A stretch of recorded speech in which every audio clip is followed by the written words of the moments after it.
Diabetes पढ़ाई थी। दो टाइप की होती है, टाइप 1 टाइप 2।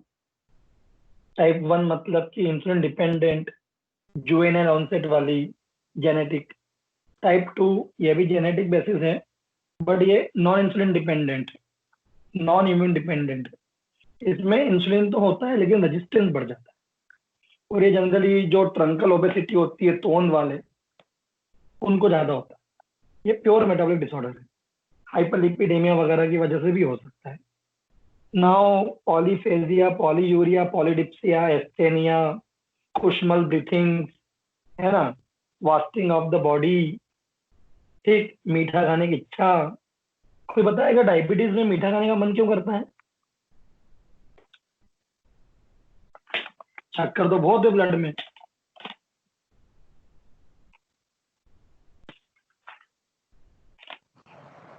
सर सेल्स में नहीं है ना, सेल्स को ग्लूकोज की हेल्प चाहिए होती है।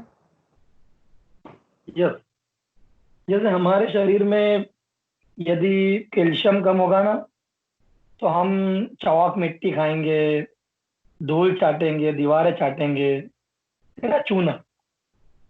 अब हमारी सेल्स को भी ग्लूकोज तो कम है, क्योंकि वो ग्लूकोज ब्लड में है, हमारे पास नहीं है, तो हमको जरूरत लगेगी, तो हम लोग को मीठा खाने का मन करता है। तो डायबिटीज में एक बहुत बुरी समस्या है कि बेचारा व्यक्ति मीठा खा नहीं सकता, और उसकी इच्छा बहुत होती है। आपने बहुत सारे स्विगी के ऐड देखे होंगे, वो एक लड्डू ऑर्डर करता है, एक अंकल जी। चलिए, फिर मैंने ओबेसिटी बताया था, गाउट के मैंने आपको कॉजेज वगैरह बता दिए थे।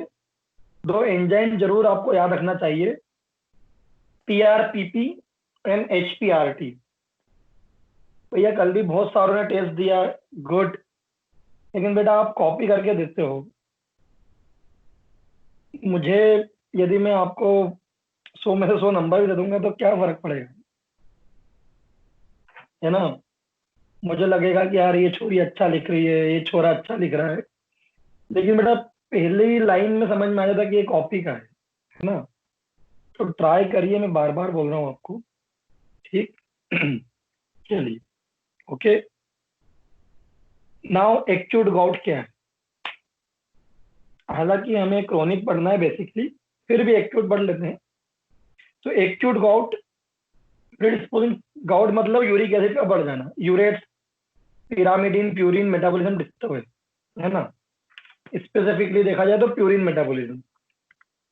तो प्रीडिस्पोजिंग फैक्टर क्या है गाउट के? Trauma to the joint, acute infection, surgery, exposure to cold, injection of foreign body, some kind of protein, some kind of the drugs, अत्यधिक शराब पीना, बहुत प्रोटीन रिच डाइट खाना, ये सभी चीजें जो है वो कहीं ना कहीं एक्यूट गाउट को एग्जागरेट करती है, एग्रावेट करती है। तो ऑनसेट सडन होगा, एज 40 के बाद होगी। जनरली गाउट 35-40 के बाद ही होता है, और 95% मेल डोमिनेंट अफेक्टेड है, यानी कि महिलाओं को बहुत कम कॉमन है, 8 गुना ज्यादा मेल अफेक्ट होते हैं। तो ये बहुत बड़ी बात है, 8 गुना। 8 गुना गाउट ज्यादा किनको होता है? पुरुषों को। The attack usually occur at night awaking of the patient from sleep. एकदम बेचारा दर्द से एकदम नींद से उठ जाएगा, बोले बहुत हाथ पाँव दुख रहे हैं और जॉइंट बहुत दुख रहे हैं। The joint mostly affected initially in first metacarpophalangeal joint, ये जॉइंट पहले अफेक्ट होते हैं। Then ankle, heel, knee. अब देखो सिंपल सी बात है, जैसे 5 मिलीग्राम यूरिक एसिड नॉर्मल होना चाहिए, अब किसी का गाउट है तो उसके 7 हो गया, 7 मिलीग्राम बढ़ गया। तो जब 2 मिलीग्राम ज्यादा है, मतलब ज्यादा तो है बट 2 मिलीग्राम ज्यादा हुआ है, तो ये पूरा शरीर है, तो 2 मिलीग्राम डिपॉजिट यहाँ भी हुआ, यहाँ भी हुआ, यहाँ भी हुआ और यहाँ भी हुआ। लेकिन चूंकि ये छोटा ज्वाइंट है इसलिए इसमें डिफॉर्मिटी जल्दी आ जाएगी, नहीं समझे। अब ये 2 मिलीग्राम पे इसको फर्क नहीं पड़ रहा है, 5 मिलीग्राम में फर्क पड़ेगा, इसको 10 मिलीग्राम में फर्क पड़ेगा, इसमें 15 मिलीग्राम में फर्क पड़ेगा। तो इनिशियली छोटे ज्वाइंट ही अफेक्ट होते हैं, उसमें तो कोई डाउट है ही नहीं, है ना। हिप और शोल्डर कभी अफेक्ट नहीं होते, क्योंकि यूरिक एसिड इतना बढ़ता ही नहीं है। ये ध्यान रखना, ये पूछा जाता है rheumatoid arthritis, rheumatic arthritis, gout में शोल्डर हिप किसमें इन्वॉल्व नहीं होते। तो जो बहुत बड़े जॉइंट है, बिगेस्ट जॉइंट है, वो गाउट में अफेक्ट नहीं होते। ठीक। इसके अलावा भूख का न लगना, एनोरेक्सिया, हरारत यानी मेलेज, सर दर्द, हेडेक, पल्स का बढ़ जाना, टाइकार्डिया, बुखार, ये सब मिलता है। Excruciating pain in joint, tenderness, swelling, सब देखने को मिलता है। इन्वेस्टिगेशन कराना, WBC थोड़ी सी बढ़ी रहेगी, ESR बढ़ा रहेगा, but serum uric acid level कराना और serum acid uric acid level बढ़ा रहेगा 5 से ज्यादा, ये इसका मेन बात। और यूरिन वुरिन में भी कभी देखोगे तो आपको यूरिक एसिड वगैरह देखने को मिल जाए। बाकी एक्सरे करा लो, ठीक है। चलो, अब है क्रोनिक गाउट। एक्यूट गाउट के तो मरीज कम ही आएंगे अपने पास, क्योंकि इतना दर्द होता है ना, वो एलोपैथ के पास भगते हैं। हमारे पास आएंगे क्रोनिक गाउट के। तो acute attack reoccur at interval of months to year, बार बार बार बार बार बार 2 4 6 महीने में एकदम बहुत दर्द होता है, फिर दर्द थोड़ा थोड़ा चलता रहता है, फिर एकदम दर्द बढ़ेगा, ये chronic gout. When irreversible changes develop in the joint, और अब यदि आपने प्यूरिन मेटाबॉलिज्म ठीक कर भी दिया ना, तो भी गाउट मतलब यूरिक एसिड इतना बढ़ गया था, यूरिक एसिड इतने दिनों तक बढ़ा हुआ था कि वो जॉइंट को इरिवर्सिबली डैमेज कर चुके होंगे। ठीक है। चलो, टेंडन को, बर्सा को, कैप्सूल को, लिगामेंट को, सबको बर्बाद कर दिया यूरिक एसिड। सिम्टम क्या होंगे? द पेन बिकम परसिस्टेंट, बोले डॉक्टर साहब 12 महीने दुखता है। एक्यूट में ऐसा नहीं हो रहा था, रात रात को दुख रहा था, वो भी 8 10 दिन में, महीने में एक बार, फिर बहुत। इसमें परसिस्टेंट दर्द है विद स्टिफनेस। अब जब यूरिक एसिड जमा हो जाएंगे तो जॉइंट की मोबिलिटी खराब हो जाएगी। स्टिफनेस एंड डिफॉर्मिटी, ये उंगली ऐसी तिरछी हो जाती है, यहाँ गठाने दिखने लग जाती है। मैं जस्ट क्लास खत्म होगी तो गाउट की पिक भेजूंगा, या कोई अभी भेज सकता है तो ग्रुप पे डाल दें गाउट की। ठीक है। चलो, रिस्ट, एंकल, नी, एल्बो इन्वॉल्व होते हैं। शोल्डर और हिप क्रोनिक में इन्वॉल्व हो सकता है, बट बहुत रेयर। ठीक है। क्या जमा होता है यूरिक एसिड के साथ में? Sodium biurates crystal. Sodium biurates, ये ध्यान रखना, गाउट में सोडियम बायूरेट्स क्रिस्टल जमा होते हैं, ये MCQ वगैरह में आता है। ठीक है। एक चीज आपको बता दूं, ये जो दिख रहा है आपको लोब्यूल्स, यहाँ पे इधर देख लो, ये यहाँ पर यूरिक एसिड के जो क्रिस्टल जमा होते हैं, इसी गठान बन जाती है, इसको बोलते हैं टॉफी। इसका फोटो बना रखा है आपकी बुक में, बट प्रॉपर क्लियर नहीं है, बट दिस इज टॉफी। ठीक है। तो छोड़ो, इसके अलावा क्या होता है? अल्नर बर्साइटिस भी हो जाता है। आप ये देखिए डॉक्टर, ये इसमें देखो, ये पूरा अल्ना का जो बरसा है एल्बो जॉइंट पे, वो पूरा सूज गया, नीचे आ गया। तो क्रोनिक गाउट में ये 2 चीजें एक्स्ट्रा देखने को मिल सकती। ठीक है, बाकी कोई खास बात नहीं मिलती। ठीक। कॉम्प्लिकेशन, यूरेट्स जो है किडनी में भी जमा होंगे, और किडनी में जमा होंगे तो स्टोन बनाएंगे। पाइलोनेफ्राइटिस, हाइड्रोनेफ्रोसिस कराएंगे। हाइपरटेंशन, अब किडनी खराब होगी तो ब्लड प्रेशर बढ़ेगा, ब्लड प्रेशर बढ़ेगा तो एथेरोस्क्लेरोसिस भी होगा।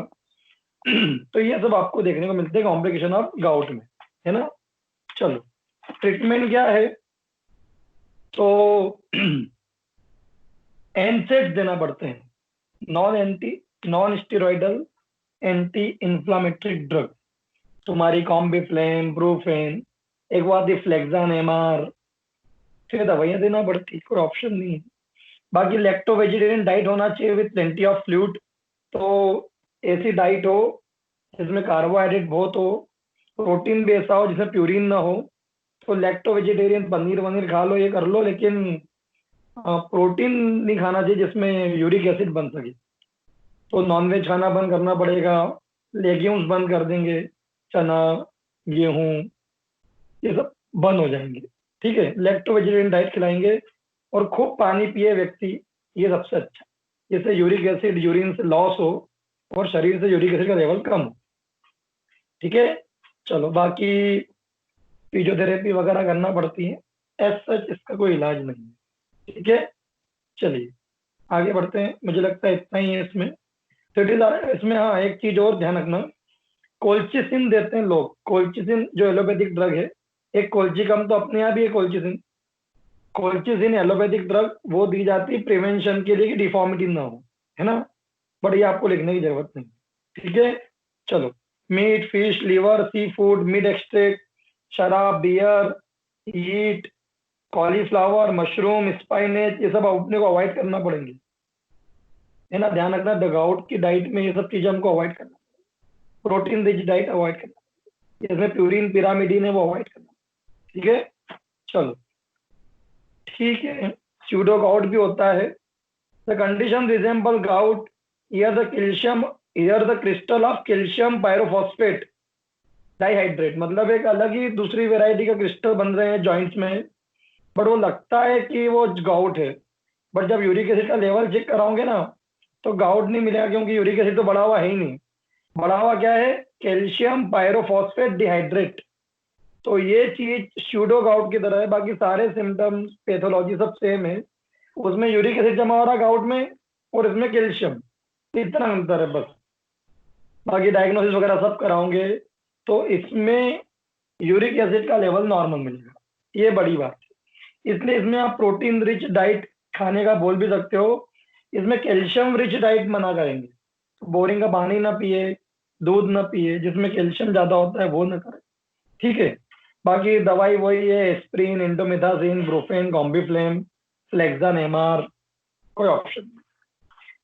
ठीक है, चलो ठीक है।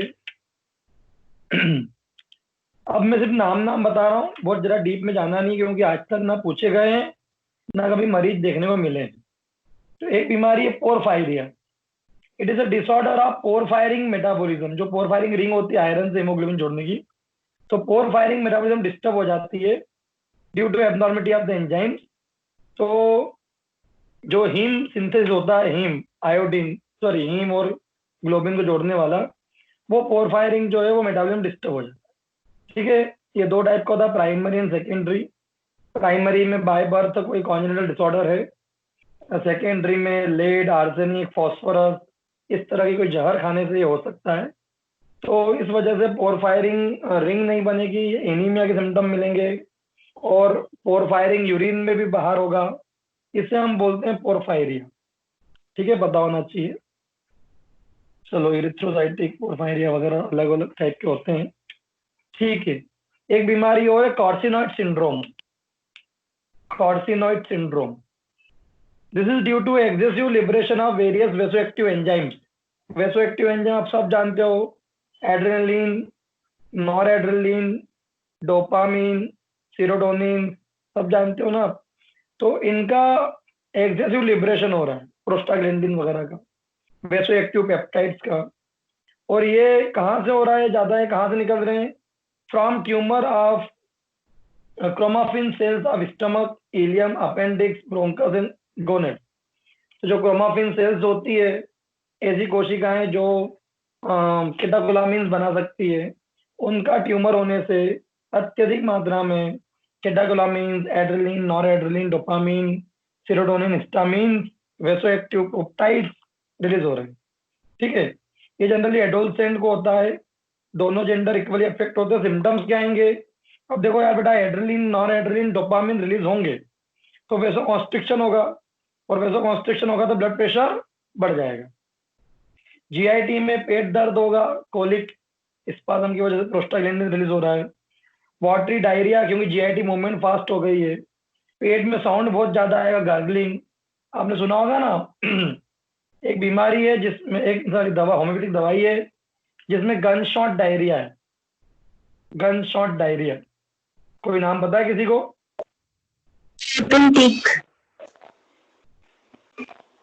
क्रोटन टिकलिंडम, है ना, जमाल कोटा। ठीक है, रेस्पिरेटरी में ब्रीथलेसनेस मिले, क्योंकि रेस्पिरेटरी ब्रोंकोल सिकुड़ जाएगी, खांसी मिलेगी, सांस लोगे तो सीटी बजेगी, अस्थमा में भी होता है because of the bronchial constriction. ठीक है, प्रोस्टाग्लैंडिन I2 कराता है, कार्डियक पल्मोनरी स्टेनोसिस मिलेगा। तो सब जगह सिकुड़ जाएगा सब मामला। है ना। सिंपैथेटिक सिस्टम एक्टिवेट हो जाएगा, आप ऐसा ध्यान रख लो, रोंगटे खड़े हो जाएंगे, बीपी डायलेट हो जाएगी, पसीना बहुत आएगा। चलो ठीक है, ब्लड सेरोटोनिन लेवल वगैरह ज्यादा मिलेगा आपको। ठीक। अब बाकी सोनोग्राफी करा लो, सीटी एमआरआई करा लो, ट्यूमर दिख जाएंगे आपको। ट्रीटमेंट तो जो इनके जो एंटागोनिस्ट होते हैं, जैसे हाइड्रोजन ब्लॉकर सिमेटिडिन होता है, स्टेरॉइड है प्रेडनिसिलॉन, और ऐसी बहुत सारी दवाइयां हैं जिसमें ये स्टेरॉइड जो जो एमिन्स है उनको इनहिबिट किया जाता है, वो दवाई देना पड़ेगी। बट ये सारी बहुत बेकार बीमारियां हैं, बहुत सडन बीपी बढ़ाती है और बहुत ज्यादा डैमेज कर देती है बॉडी को, है ना। तो कुछ दवाइयों के नाम इंग्लिश में लिखे हुए, मतलब ये अंग्रेजी दवाइयां हैं एलोपैथिक, तो ये हमें नहीं पढ़ना। ठीक है। चलो, तो आपको लिख के आना कि एंटागोनिस्ट देंगे अमीन्स की। ठीक है। चलो, एक बीमारी और है, स्पॉन्टेनियस हाइपोग्लाइसेमिया। ये जनरली बेचारे डायबिटिक लोगों को बहुत होता है कि उन्होंने डोज ज्यादा ले लिए, या शरीर ही इंसुलिन अच्छा बना रहा था, वॉक भी कर ली, कार्बोहाइड्रेट रिच डाइट भी नहीं खाई, और गोली तो जो डोज था वो ले लिया, तो कम हो जाएगी। और भी बहुत सारे कारण हैं हाइपोग्लाइसेमिया के। स्पॉन्टेनियस मतलब कि automatic. Normal blood sugar level जो है वो 80 से 120 मिलीग्राम होना चाहिए, है ना। This is due to various divergent factor which add or take back sugar from blood. बहुत सारी चीजें होती, खाना पचा, शक्कर बढ़ी, इंसुलिन निकला, शक्कर घटी, ये चलता रहता है। और कभी कभी शक्कर जरूरत से ज्यादा घट जाती है। Symptom of hypoglycaemia usually develop when blood sugar level falls below the 60 mmHg। Hypoglycaemia के सिम्टम्स कब आएंगे? 60 से कम शक्कर हो गई तो। 80 से 100 के बीच तो 120 तो नॉर्मल है, और मुझे लगता है 90, 95, 100, 90, 95, 100, 105 शुगर होना चाहिए, है ना। चलो, the most important point for development of hypoglycaemic condition is the rate of the fall of blood sugar. इसलिए आपने सुना होगा आजकल एक मेटफॉर्मिन की दवाई आती है, सबसे ज्यादा डायबिटिक लोग यही लेते हैं। तो एक सस्टेन रिलीज आती है, metformin is a Glycomet S R, sustain release. वो धीरे धीरे निकलती रहती है, धीरे धीरे शुगर कम करती है। प्लेन ग्लाइकोमेट लोगे तो वो जल्दी 1 घंटे में शक्कर कम कर देगी। तो किसी की शक्कर 200 हो गई तो उसको ग्लाइकोमेट प्लेन देना पड़ेगा। बट जिसकी 140-50 होती है तो वो ग्लाइकोमेट एसआर खाए, तो धीरे धीरे धीरे वो शक्कर कम करे, तो हाइपोग्लाइसेमिया हो जाए। ठीक है। तो कॉजेज 90% तो मालूम ही नहीं पड़ता साला क्यों हो रहा है। Idiopathic, overdose of hypoglycaemic agent like insulin, metformin. Endocrine के अंदर पिट्यूटरी कम हो गया, मिक्सोडीमा हो गया। अब आप सब जानते हो, जैसे थायरॉक्सिन शुगर लेवल बढ़ाता है, अब वो कम हो गया। ग्लूकेगॉन शुगर लेवल बढ़ाता है, वो कम हो गया। ग्रोथ हार्मोन शुगर लेवल बढ़ाता है, वो कम हो गया, है ना। ग्लूकोडिकॉइड्स शुगर लेवल बढ़ाते हैं, वो कम हो गए। तो इन सब से भी ये होगा, है ना। जीआईटी के अंदर माल एब्जॉर्प्शन सिंड्रोम भी एक समस्या बता रहा है, आई डोंट थिंक सो ऐसा होगा। ठीक है, कुछ दवाइयां भी कराती है। ठीक है, बस बाकी एज सच कोई कॉज समझ में नहीं आता। सिम्टम ऑनसेट रैपिड होगा।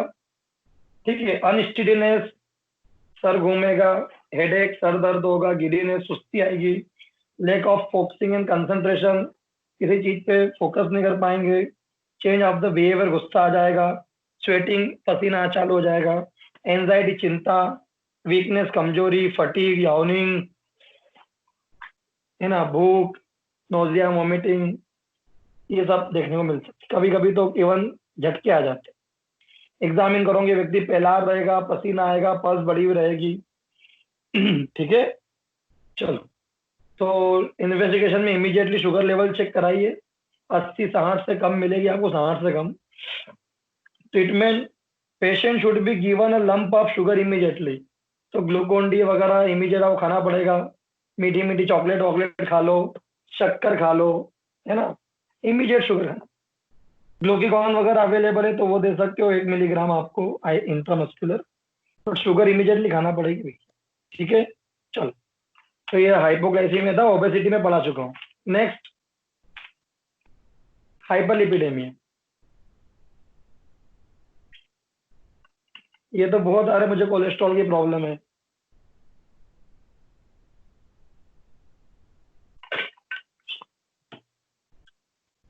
ये हम डॉक्टरों को है ना गिफ्ट मिलेंगे, डायबिटीज, हाइपरटेंशन एंड हाइपरलिपिडेमी। क्योंकि आप कितनी भी अच्छी लाइफ स्टाइल कर लो, टेंशन नहीं कम होगा, कुछ भी कर लो, तो डॉक्टर बनने के पहले सोचना था। दूसरा, लेक ऑफ एक्सरसाइज जबरदस्त रहेगी अपनी, है ना। क्योंकि हम सोचते हैं कि यार मैं वॉकिंग पे जा रहा हूँ 1 घंटे, 1 घंटे में 3 मरीज देख लेता, 1000 रुपये आ जाते। तो वॉकिंग छोड़ो, वॉकिंग बाद में कर लेंगे, अभी पैसे की ज्यादा जरूरत है, तो 1 घंटे पहले क्लिनिक पहुंच जाओ, ठीक है। तो ये बहुत समस्याएं हैं, है ना। तो कोलेस्ट्रॉल का बढ़ना भी उसमें एक ही है। वैसे कोलेस्ट्रॉल डायबिटीज भी बढ़ाती है। दूसरा, कोलेस्ट्रॉल लीवर प्रॉपर मेटाबॉलिज्म नहीं करे तो होता है। बहुत कम ऐसा होता है कि ज्यादा फैटी खाने से व्यक्ति को हाइपरलिपिडीमिया होता है। ये जनरली मेटाबॉलिक डिसऑर्डर है ना। बट होता क्या है, अरे वो मोटे कितना खाएगा और मोटा हो जाएगा। तो बेचारे मोटे लोग तो कम ही खाते करीब, उनका मेटाबॉलिज्म डिस्टर्ब्ड है, इसलिए वो कम खा रहे हैं फिर भी मोटे हो रहे हैं। एक मैंने आपको परसों मोटी मेडिसिन बताई थी एब्रोडेनम, वो खूब खा रहे हैं फिर भी दुबले हैं, ऐसा भी होता है। तो लिपिड्स का बढ़ जाना, उसको हम बेसिकली ट्राइग्लिसराइड देखते हैं, एलडीएल, वीएलडीएल और एचडीएल देखते हैं, कोलेस्ट्रॉल देखते हैं। ट्राइग्लिसराइड एक्यूट फैट है। अभी आपने कहीं घी तेल के आलू बड़े, समोसे, कचौरी खा ली, है ना, तो ट्राइग्लिसराइड सडन बढ़ जाएगा। कोलेस्ट्रॉल थोड़ा क्रोनिक फैट है। दूसरा, एलडीएल, वीएलडीएल लीवर से रिलेटेड फैट है। यदि आपका लीवर प्रॉपर मेटाबॉलिज्म नहीं कर रहा है तो एलडीएल, वीएलडीएल बढ़ जाएंगे। और एचडीएल कम हो जाएगा। यदि एचडीएल कम हो रहा है, ये नुकसान है हमारे लिए, क्योंकि एचडीएल जो है it is a good fat, वो ना खुद जमा होता है ना वो जमा होने देता है, ठीक है। This is a condition of excessive lipid in circulating blood. यदि ब्लड में शक्कर सॉरी चर्बी बढ़ जाए तो इसको हम बोलते हैं hyperlipidaemia. Free cholesterol, cholesterol esters, triglyceride and phospholipids, LDL, VLDL, lipoprotein, ये सब बढ़ जाए तो गलत, ठीक है। चलिए, इसमें बाकी आगे बहुत सारी चीजें दे रखी क्लासिफिकेशन में। ट्राइग्लिसराइड मोस्टली बढ़ सकते हैं चाइलोमाइक्रोन के रूप में। एलडीएल बढ़ सकता है, जो कि सबसे मेन कोलेस्ट्रॉल है, और it is related with the coronary artery disease, ये एथेरोस्क्लेरोसिस कराता है। वीएलडीएल, ये भी मोस्टली ट्राइग्लिसराइड से रिलेटेड है, और ये भी लीवर मेटाबॉलिज्म संबंधित है, और ये भी कोरोनरी आर्टरी डिसीज कराता है। एचडीएल, ये फॉस्फोलिपिड है, और ये इनवर्स है सीएडी का। मतलब एचडीएल बढ़ेगा तो सीएडी, कोरोनरी आर्टरी डिसीज, कम होगी। एचडीएल घटेगा तो सीएडी बढ़ जाएगा, ठीक है। चलो बाकी इसमें आगे बहुत सारा चीजें दे रखी है, थोड़ा आगे बढ़िए। क्या क्या चीजें, किन किन को हम हाइपरलिपिडेमिया के लिए देख सकते हैं। तो फैमिलियल हाइपरलिपिडेमिया है किसी को, फैमिली हिस्ट्री है pre mature coronary artery disease की, ओबेसिटी, डायबिटीज, पेनक्रेटाइटिस, हाइपरटेंशन, इन सभी लोगों के अंदर देख लेना चाहिए कि भैया कोलेस्ट्रॉल बढ़ रहा होगा, है ना। Types, primary and secondary, 90% primary होता है, 10% सेकेंडरी होता है। प्राइमरी में सबसे पहला है टाइप 1, जिसको हाइपर चाइलोमाइक्रोन एमिया बोलते हैं। But this is a rare, chylomicronaemia is present even on normal diet. मैंने बताया ना कि ट्राइग्लिसराइड तो आपने अभी घी तेल खाया तो बढ़ जाएंगे, फिर कोई क्रोनिक शो नहीं करता। Type 2, defective cell receptor in homozygote and some extent heterozygous result in disorder. It is the commonest familial lipoproteinemia. This hypercholesterolemia with normal triglyceride level. तो ट्राइग्लिसराइड नॉर्मल है क्योंकि उसने अभी घी तेल खाया ही नहीं बेचारे ने, और उसका फिर भी एचडीएल, एलडीएल बढ़ रहा है, सॉरी एलडीएल, वीएलडीएल बढ़ रहा है ना। और मैं बता दूं आपको, ये सबसे खतरनाक फैट है एलडीएल और वीएलडीएल, और ये लीवर संबंधित है, ये जेनेटिक है, लीवर प्रॉपर वर्क नहीं करता, ठीक है। ये ए पॉजिटिव ब्लड ग्रुप वालों को ज्यादा होता है। ट्रीटमेंट क्या है, तो फैट रेस्ट्रिक्शन डाइट खिलाओगे भी कोई वैल्यूबल नहीं है, क्योंकि यदि एलडीएल, वीएलडीएल तुम्हारा लीवर बना रहा है और तुम ट्राइग्लिसराइड नहीं खा रहे हो तो क्या फर्क पड़ रहा है, एलडीएल वीएलडीएल तो बढ़ेंगे, है ना। तो डाइट में थोड़ी फैट फिर भी कम होना चाहिए, और अब फेट बदल बदल के खाना चाहिए, तो कभी ऑलिव ऑयल, कभी मूंगफली का तेल, कभी सरसों का तेल, कभी सोयाबीन तेल, फिर कभी ऑलिव ऑयल, घी, है ना, ये अच्छा होता है। कुछ ड्रग्स होती है, निकोटिनिक एसिड ड्रग्स होती है, यार मैं उसका नाम, एक रोज डे करके आती है, रोज डे, है ना, तो वो देखो उसमें स्टिन स्टिन लिखा रहता है, तो मैं नाम बता रहा हूँ दवाइयों का, जो कि इसके रिसेप्टर ब्लॉक कर देती है फेट के, और फेट को एब्जॉर्ब नहीं होने देती है। तो लोवास्टिन, सिल्मावास्टिन, पेरावास्टिन, फ्लूवास्टिन, है ना, ये ढेर सारे ऐसे नाम है, और ये रोज डे वगैरह के नाम से आती दवाइयाँ। यह एक आती है क्रीवास्ट, क्रीवास्ट एफ, ये दवाइयाँ कोलेस्ट्रॉल को एब्जॉर्ब होने से रोकती है, एलडीएल वीएलडीएल को बनने नहीं देती। ठीक है, चलो, तो it is all about hyperlipidaemia, it is all about metabolic disorder. ठीक है, चलिए नेक्स्ट चैप्टर निकालिए।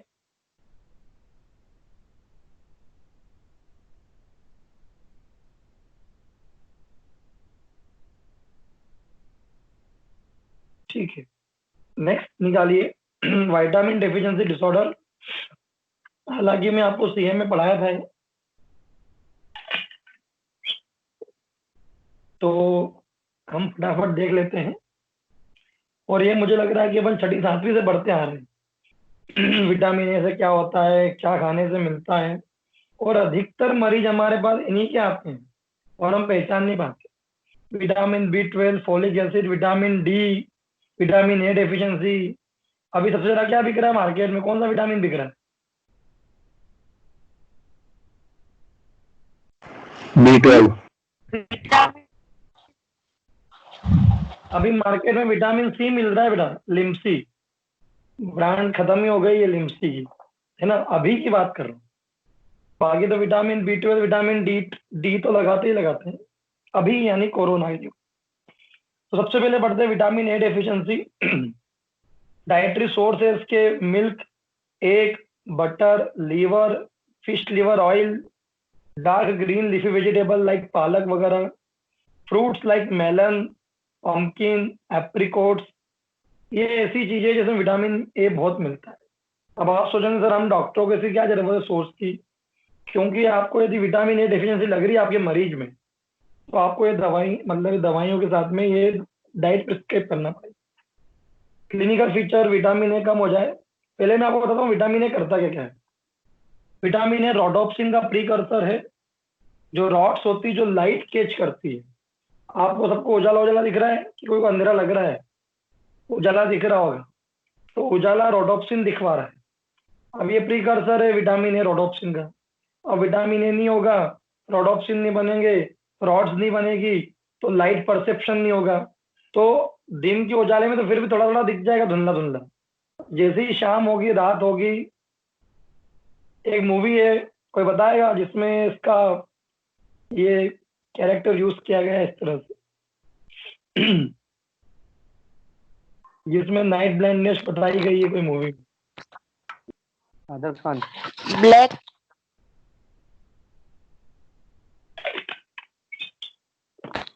चलो बताए पिक्चर है, बंधन। कौन सी? बंधन। बंधन, उसमें क्या था? कादर खान ने रोल किया है। वो बोल रहा था, बोल है, बोल रहा था, बोल में ऋषि कपूर, जूही चावला, कादर खान। कादर खान जैसे ही 6 बजती है, ऐसा उस मूवी में बताया हुआ है कि उसको दिखाई देना बंद हो जाए।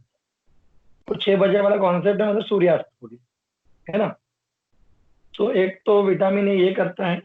दूसरा विटामिन ए हमारा रेस्पिरेटरी जीआईडी की, एपिथेलियम की इंटीग्रिटी को मेंटेन करता है। अब यदि विटामिन ए कम हो जाएगा तो बार बार रेस्पिरेटरी इन्फेक्शन होंगे, बार बार जीआईडी से डायरिया, डिसेंट्री होगा, है ना। विटामिन ए हीलिंग फास्ट कराता है, विटामिन ए इन्फेक्शन को रोकता है, और विटामिन ए ग्रोथ करवाता है। और अब ये सब चीजें यदि विटामिन ए नहीं होगी तो सिम्टम्स के रूप में आएगी। तो पहला है नाइट ब्लाइंडनेस, जिसको निक्टोल्पिया भी बोलते हैं, रतौंधी रोग। तो मुझे ज्यादा डीप में जाने की जरूरत नहीं, रोडोप्सिन नहीं बनेगी।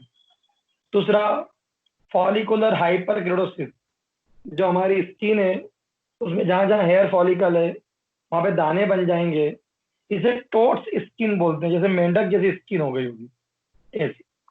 इसके अलावा पूरा कंजक्टाइवा ड्राई हो जाएगा, जिसको बोलेंगे जीरोप्थेल्मिया, ड्राई आई। ये जीरोप्थेल्मिया में पढ़ाया था सीएम में आपको। और केराटोमेलेशिया हो जाएगा, कॉर्निया गल जाएगा, ठीक है।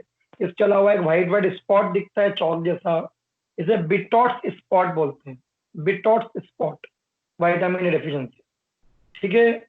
बार बार रेस्पिरेटरी इन्फेक्शन होंगे, जीआईटी से डिसेंट्री चालू हो जाएगा, ठीक, और वुंड हीलिंग स्लो हो जाएगी, इन्फेक्शन रिकरेंट होंगे। It is all about vitamin A deficiency.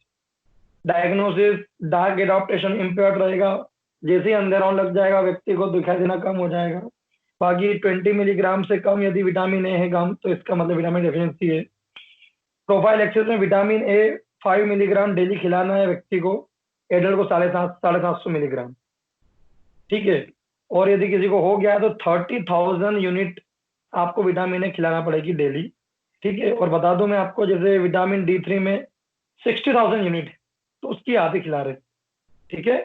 चलो, नाउ अगली बीमारी है रिकेट्स और ऑस्टियोमलेशिया। यदि छोटा बच्चा है जिसकी अभी ग्रोइंग स्टेज है, जो अभी जिनकी हड्डियां सॉफ्ट है, तो उनमें विटामिन डी कम हो जाए तो कैल्शियम एब्जॉर्प्शन कम हो जाएगा, कैल्शियम एब्जॉर्प्शन कम हो जाएगा, हड्डियां फ्रेजाइल हो जाएगी। तो these are the metabolic disorder due to deficiency of the vitamin D leading to low level of calcium and phosphorus in plasma. ये एक मेटाबॉलिक डिसऑर्डर है जिसमें विटामिन डी कम हो जाता है, और विटामिन डी कम होने से कैल्शियम भी कम हो जाता है, ठीक है। अब विटामिन डी का वैसे सोर्स कॉड लिवर ऑयल है, फिश है, नॉनवेज डाइट है, और धूप है। अब ऐसा कोई शुद्ध शाकाहारी ब्राह्मण जो नॉनवेज खाता ही नहीं, अंडा खाता ही नहीं, दूध भी नहीं पीता, और साथ साथ में धूप में भी नहीं बैठ रहा, तो अभी इस दौर में अधिकतर लोगों को विटामिन डिफिशियंसी जरूर मिलेगी। मेरा आप सबका चेक कराओ कि 100 में से 80 लोगों को विटामिन डी कम मिलेगा, क्योंकि ना धूप खा रहे हैं ना नॉनवेज खा रहे हैं, ठीक है। तो उनमें जरूर मिलता है। तो छोटे बच्चे में डेफिशिएंसी से क्या होगा? कॉज है डाइट, विटामिन डी डाइट में नहीं है, धूप नहीं ले रहा है। इसके अलावा माल एब्जॉर्प्शन सिंड्रोम है, कोई भी चीज एब्जॉर्ब ही नहीं हो रही है, ठीक है। लेक ऑफ द सनलाइट बता दिया। और किडनी भी विटामिन डी को डिस्ट्रॉय कर रही है। तो पहला बच्चों को जो बीमारी होगी वो है रिकेट। बच्चा रेस्टलेस रहेगा, नींद में हाथ पांव मारेगा क्योंकि उसके पांव दर्द होते हैं। इरिटेबिलिटी, बच्चा चिड़चिड़ा रहेगा बहुत ज्यादा, बोले बच्चा बहुत रोता है, जैसे किमोमिल्ला वगैरह, सीना, एंटियम क्रूट, चिड़चिड़ा बच्चा। स्वेटिंग इन फोरहेड, यहाँ थोड़ा थोड़ा पसीना आता है। स्लेवी चाइल्ड होता है और थोड़ा सा तोंद गिरती है, और सीना जो होता है उसका पिजन शेप्ड चेस्ट देता है, कबूतर जी। तो कोस्टोकॉन्ड्रियल जंक्शन बनने से आपको इसको रिकेट्स रोजरी बोलते हैं, पिजन शेप चेस्ट हो जाता है। पिजन शेप चेस्ट, माथा बड़ा रहता है जिसको बोलते हैं फिलोसोफर हेड, फोंटानेस वगैरह ओपन रहते इसलिए। और यदि ये महीनों सालों तक रिकेट्स बना रहेगा तो जो पाँव है वैसे घूम जाएंगे दो वैरायटी में, जेनु वेलगम, जेनु वेरम, वो भी देखने को मिलता है। काइफोसिस, कुबड़ आ जाता है हमारे इसमें, ठीक है। बो लेग वगैरह बताई देंगे आपको। डेंटिशन डिलेट हो जाएगा, ठीक है। अब अगली बीमारी है ऑस्टियोमलेशिया। अब ये बीमारी एडल्ट में होती है। अब इसमें फिलोसोफर हेड नहीं हो सकता, इसमें पिजन शेप चेस्ट नहीं हो सकता, इसमें बो लेग, नॉक नी, जेनु वेरम, जेनु वेलगम नहीं हो सकता। लेकिन हाँ, हड्डियों में कैल्शियम तो कम होगा, तो हड्डियां दर्द करेगी, ऑस्टियोपोरोसिस सिम्टम मिलेंगे।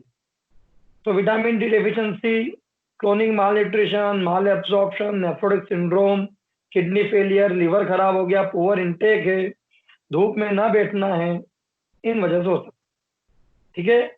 अब सिम्टम, तो the symptom usually start with the first and second pregnancy, generally महिलाओं को होता है। Dull aching pain over the sacrum, coccyx, pelvic bone, leg, हाथ पांव में दर्द, हड्डियों में अंदर की तरफ दर्द चालू हो जाता है टेंडरनेस दर्द में। स्पॉन्टेनियस फ्रैक्चर में भी प्रेजेंट, पैथोलॉजिकल फ्रैक्चर आप पढ़ चुके हो थर्ड ईयर में, वो मिलता है। टिटेनिंग, लॉक जॉ हो जाएगा, वो देखने को मिलता है, ठीक है। और प्रॉक्सिमल मायोपैथीज हो जाएगी, जॉइंट्स के पास वाली मसल्स में आपको बहुत ज्यादा स्टिफनेस और दर्द मिलेगा, इसे वेडलिंग साइन बोलते हैं, वेडलिंग गेट बोलते हैं, तो वो आपको देखने को मिलता है। इन्वेस्टिगेशन कराना, विटामिन D3 लेवल कम मिलेगा। प्रिवेंशन, धूप खाइए, विटामिन डी रिच डाइट लीजिए, और जो बीमारी है लाइक माल एब्जॉर्प्शन सिंड्रोम या किडनी की, वो ठीक कीजिए। ठीक है, डाइट में एडिक्वेट कैल्शियम मिल्क होना चाहिए बहुत ज्यादा। Treatment, vitamin D3 60,000 unit weekly देना पड़ती है। शुरुआती 3 महीने हफ्ते में एक बार, फिर अगले 3 महीने 2 हफ्ते में एक बार, फिर अगले महीने से महीने में एक बार, और बस बंद। फिर 2-2 महीने में 1-2 बार लेते रहो। साथ में कैल्शियम भी देना है आपको। ठीक है, प्रोटीन रिच डाइट खिलाएं, धूप लीजिए। ठीक, it is all about rickets and osteomalacia. तो आज के लिए इतना ही, कल हम ये चैप्टर खत्म कर लेंगे। ठीक है, तो हम स्टार्ट करेंगे फिर डर्मेटोलॉजी, बहुत इंपॉर्टेंट है डर्मा, है ना, क्वेश्चन भी बहुत आते हैं और बहुत इंपॉर्टेंट है, मरीज भी बहुत आते हैं। ठीक, एग्जिट हो जाओ।